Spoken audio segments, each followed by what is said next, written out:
أعوذ بالله من الشيطان الرجيم. بسم الله الرحمن الرحيم. يا أيها النبي اتق الله ولا تطع الكافرين والمنافقين إن الله كان عليما حكيما. واتبع ما يوحى إليك من ربك إن الله كان بما تعملون خبيرا.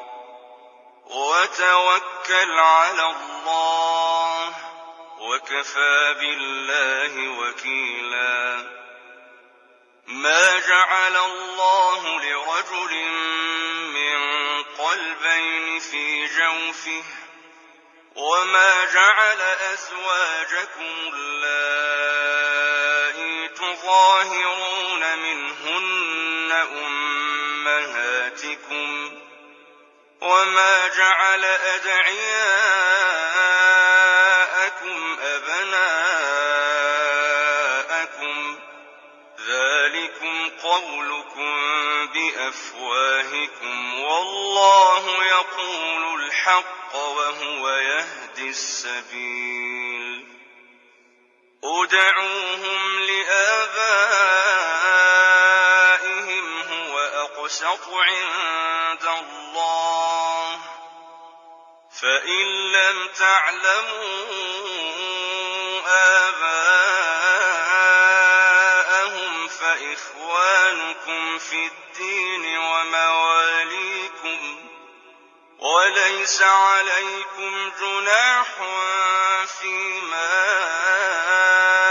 أخطأتم به ولكن ما تعمدت قلوبكم وكان الله غفورا رحيما. النبي أولى بالمؤمنين من أنفسهم وأزواجه أمهاتهم وأولو الأرحام بعضهم أولى ببعض في كتاب الله من المؤمنين والمهاجرين إلا أن تفعلوا إلى أوليائكم